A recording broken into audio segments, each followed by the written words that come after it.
যারা আছেন তারা প্রত্যেকে যোগ্য কিনা, যে বিষয়ে সম্পূর্ণ নিরুত্তর থেকেছে এসএসসি, তারা বাকিরা যে যোগ্য হলফ করে সেটা বলেনি, না হাইকোর্টে বলেছে না সুপ্রিম কোর্টে বলেছে। সমস্যা সেইখানে। আমি এইবার দেখাবো যে 22শে এপ্রিল 2024 মাননীয় বিচারপতি দেবাংশু বসাকের রায়ের পর 25শে এপ্রিল 2024 পরদিন এসএসসির বর্তমান চেয়ারম্যান সিদ্ধার্থ মজুমদার ঠিক কী বলেছিলেন। একটা বড় অংশ দেখাবো, আনকাট।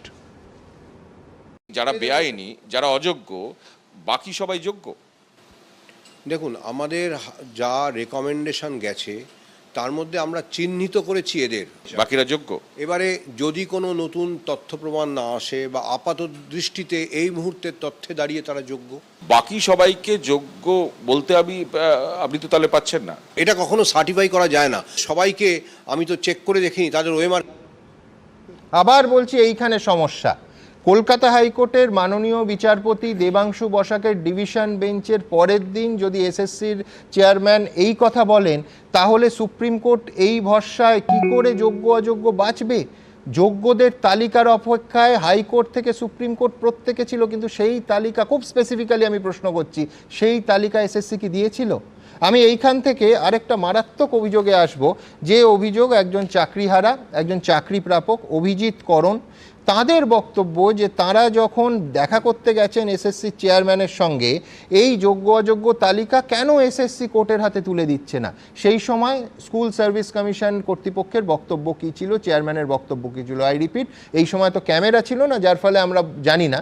কিন্তু এই অভিজিৎ বাবু শিক্ষক, চাকরি হারিয়েছেন, ওই 26,000 অসহায় যারা চাকরি গেছে তাদের মধ্যে, তার হুবহু তিনি কি বলেছেন তুলে ধরব। এসএসসি চেয়ারম্যানকে বলা উচিত যে আপনি কি দিয়েছেন যেটা সন্তুষ্ট হয়নি। একটা বিচারপতি সন্তুষ্ট হয়নি, আপনি কি ডেটা দিয়েছেন? এসএসসি কে চেয়ারম্যানের সাথে যখন আমরা বারংবার দেখা করতে গেছি, 5 বার থেকে 6 বার, আমরা শুধু একটা কথাই বলেছি, আপনি যে বলুন যে এইগুলো অযোগ্য আর এগুলো যোগ্য, আপনি যোগ্যদের লিস্টটা দিন। উনি বলেছে আমি বলতে পারবো না যোগ্য কারা। উনি অযোগ্য কারা বলতে পারছেন, উনি যোগ্য কারা বলতে পারছেন না। তাহলে উনি যদি বলতে পারছেন না কারা অযোগ্য, আমি বলতে পারবো না, তাহলে আপনি চেয়ারে বসে আছেন কেন? দেখুন, আজকে এসএসসি বলছে আমরা আদালতকে সন্তুষ্ট করতে পারিনি, সেটা অন্য কথা না, সেটাই হচ্ছে আসল কথা, যে আদালতের সন্তুষ্টি বিধান করতে পারলে এই মামলা সুপ্রিম কোর্ট অবধি যায়ই না, সমস্ত দুধ কা দুধ পানি কা পানি হাইকোর্টেই হয়ে যায়। অযোগ্য চাকরি প্রার্থীদের তালিকার বাইরে বাকিরা যোগ্য কিনা, এই হচ্ছে তালিকা। এই অত্যন্ত জরুরি এবং একমাত্র কাজটাই এসএসসি কি করতে পেরেছে। কলকাতা হাইকোর্টে বারে বারে দফায় দফায় বিভিন্ন এজলাসে যে 3টে হলফনামা আমার হাতে আছে, তাতে কিন্তু এই তালিকার মানে লিস্টের এলও নেই বলা যায়। হাইকোর্টের মাননীয় বিচারপতি দেবাংশু বসাকের ডিভিশন বেঞ্চ আর মাননীয় প্রধান বিচারপতির বেঞ্চ সুপ্রিম কোর্টে কার্যত ওই জন্য একই রায় দিয়েছে। কেউ বলতেই পারেন যে এটাই তো হওয়ার ছিল তালিকা না দিলে। বিক্রম চট্টোপাধ্যায় বিশিষ্ট আইনজীবী কি বলছে, বিক্রমের কাছে যাব।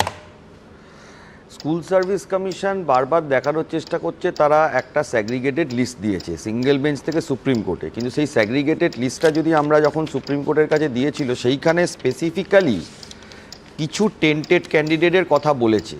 এই যে টেন্টেড ক্যান্ডিডেটের কথা বলেছে, শুরুর দিকে স্কুল সার্ভিস কমিশন কিন্তু প্রথমে জানিয়েছে মিস্টেক, আবার ধরা পড়েছে, আবার জানিয়েছে মিস্টেক, আবার ধরা পড়েছে, আবার জানিয়েছে মিস্টেক, এবং ক্রমশ সংখ্যাটা বাড়তে গেছে।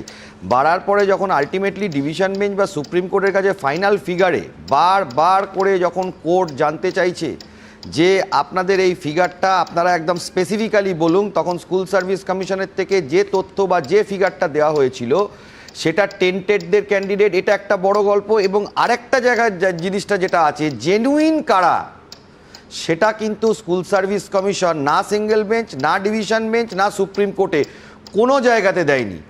ডিভিশন বেঞ্চে যখন মামলার হিয়ারিং হচ্ছে, সেখানে প্রত্যেকটা এফিডেভিটের মধ্যে সেখানে যতগুলো আইডেন্টিফাইড করেছে যারা রিট পিটিশনার বা সিবিআই, তাদেরগুলোকে স্কুল সার্ভিস কমিশন মেনে নিয়েছে যে হ্যাঁ এইগুলো ভুয়ো।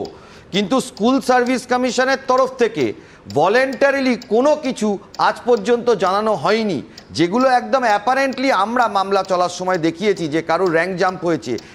অর্থাৎ বিক্রম আপনি বলছেন যে ৬,০০০-এর কাছাকাছি সংখ্যাটা এসএসসি বলছে যে এরা ভুয়ো, কিন্তু সেই ভুয়োর বাইরের যারা বিপুল সংখ্যক চাকরি প্রাপক শিক্ষক শিক্ষিকা তারা যে অরিজিনাল, এইটা এসএসসি তালিকা সিঙ্গেল দেয়নি। বেঞ্চ থেকে সুপ্রিম কোর্ট অবধি কোনোদিন দেয়নি। আর যে সংখ্যাটা ভুয়ো বলছে সেটা স্কুল সার্ভিস কমিশন বলছে না, সেটা আমরা বলেছি বা সিবিআই তদন্ত করে বার করেছে, তারপরে স্কুল সার্ভিস কমিশন আদালতে মানতে বাধ্য হয়েছে, সেটা এসএসসি নিজের থেকে কোনোদিন বলেনি।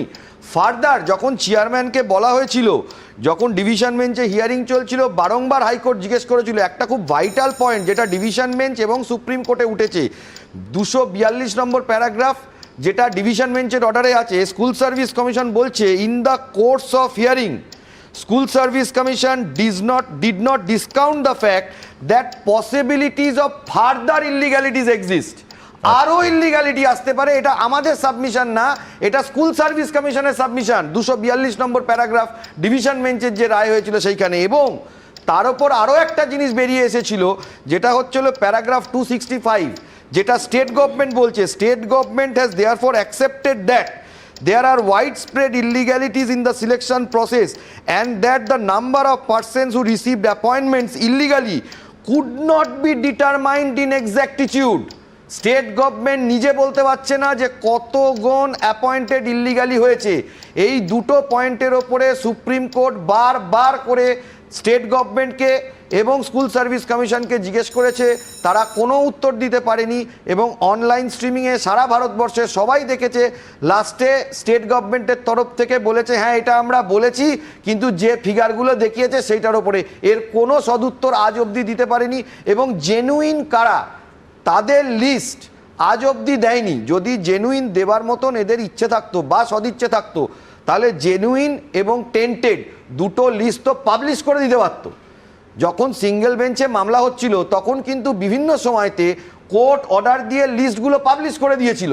সেই লিস্ট যাতে পাবলিশ না হয় তার জন্য রাজ্য সরকার, টেন্টেড ক্যান্ডিডেট এবং স্কুল সার্ভিস কমিশন বারবার করে দৌড়েছে আপার ফোরামগুলোতে যাতে লিস্ট পাবলিশ না করা হয়। সেই অর্ডারও পর্যন্ত আছে। আলটিমেটলি তারা লিস্ট দিতেও পারেনি এবং লিস্টটা পাবলিশ করেনি। আজকে যদি পুরো লিস্ট উইথ নাম, রোল নাম্বার, ওএমআর সমস্ত কিছু পাবলিশ করে দিলে কি অসুবিধা আছে? দুটো লিস্ট, টেন্টেড আনটেন্টেড, একদম ডিটেলস পাবলিশ করে দিতে, এবং স্কুল সার্ভিস কমিশনের রুলে আছে, তাও তারা করেনি। একদম বিক্রম যে সম্ভাবনার কথা বলছেন, সেটা হলে তো আর এই মামলা সুপ্রিম কোর্ট অবধি যায়ই না। দুধ কা দুধ পানি কা পানি, কে যোগ্য কে অযোগ্য এই তালিকার ভিত্তিতে কোর্ট সিদ্ধান্ত নিয়ে নেয় এবং সেখানেই কাহানি খতম। আমি ঠিক এই জায়গা থেকে আজকে এসএসসি